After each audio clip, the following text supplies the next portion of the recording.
Welcome to The Vibrant Couple. My name is Valdo Lallemand. I'm a relationship coach. My mission is to liberate love through connection and playfulness.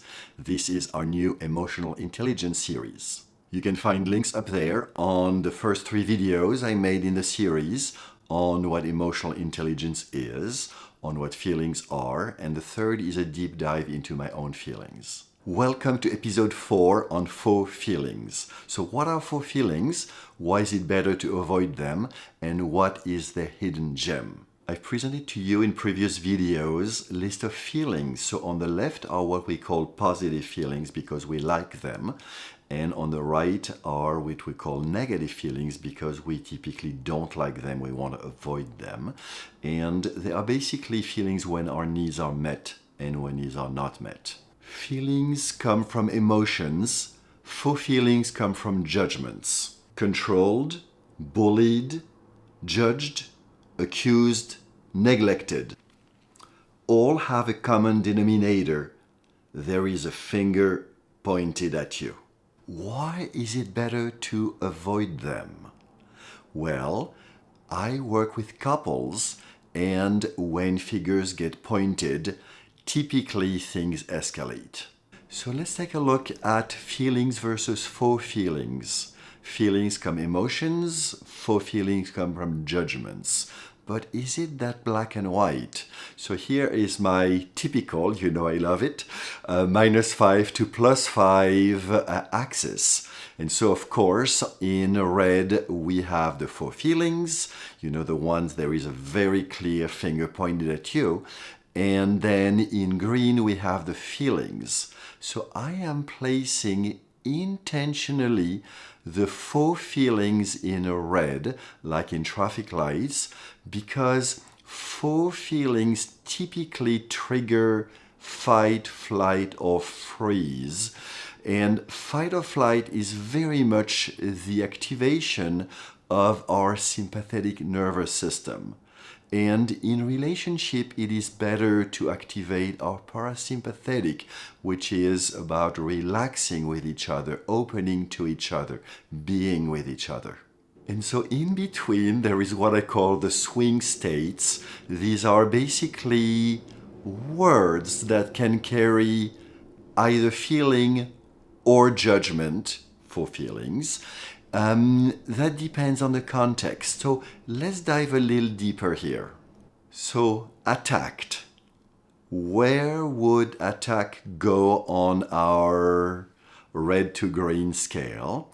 So it is very obvious that attack means there is an attacker. Therefore, there is a very clear finger point. When someone says, I feel attacked, there is someone attacking them. And typically in a couple, it is their partner. So attacked goes very clearly, very, very red at -5. So where would jealous go?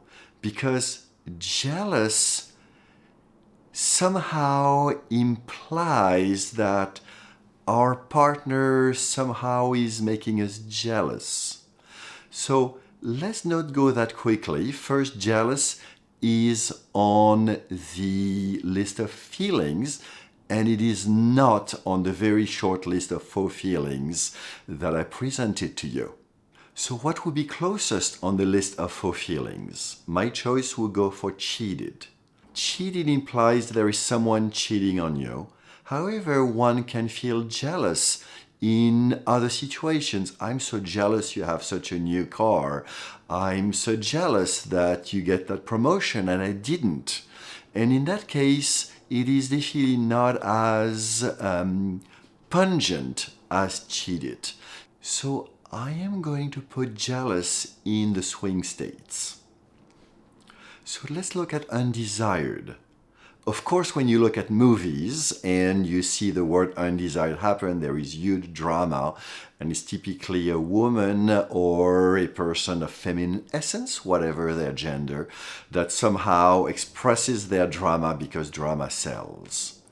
However, in daily life, a couple can have a very deep conversation.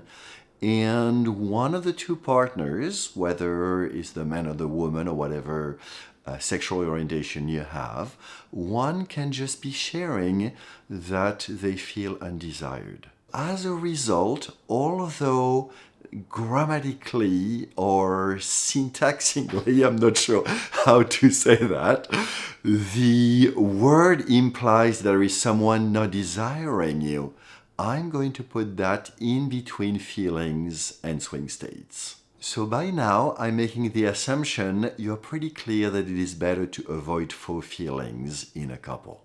But do faux feelings have some hidden gifts? This is where emotional intelligence comes in. So let's say that you're in a fight with your partner and they tell you they feel humiliated. Humiliated is very clearly a faux feeling because there is someone humiliating them, and that one is you. So if you have enough emotional intelligence, you are able to create some distance between the present situation and whatever your response is going to be. So hopefully you have even more time and you're able to get the feeling cards. And typically in those situations in fights, we're talking about feelings when our needs are not met. So on this list, are there any feelings that would somehow match? So pretty clearly, your partner is angry at you. Therefore, it is likely in the anger, frustration category. So when you bring that family of frustration, anger feelings, and you connect it to the word they're expressing to you, when you are able to distance yourself from the accusation that you are humiliating your partner, you can then start to see them with their feelings versus them attacking you. Let's take a second example with your partner sharing that they feel abandoned. That finger could be pointed at you because your partner seems to be accusing you of abandoning them, or it could be pointed at someone else, which makes it much easier to not take it personally. So again, let's take a look at our cards listing feelings when our needs are not met. I find it really helpful to refer to feeling cards because they are a really good place to start. Very few of us have a rich feeling vocabulary. Abandoned often triggers feelings of being worried, apprehensive, scared, panicky, or terrified. So when you can make the link that when your partner is saying, I feel abandoned, what they are really saying is that somehow they are in deep fear, then it is much easier to listen to them. So as the listener, from an emotional intelligence point of view, faux feelings are very rich because they not only tell you that your partner is in deep fear, but they also give you some flavor about the type of fear, how the fear manifests.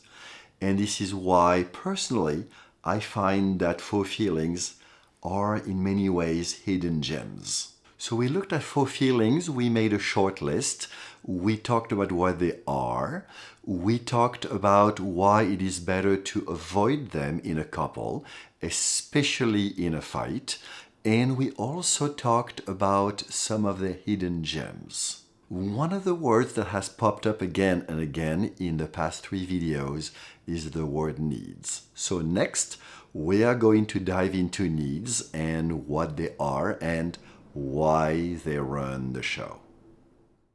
If this video inspired you to develop your emotional intelligence, please hit the like button below and subscribe so you can be notified when I publish new juicy content. I look forward to seeing you very soon.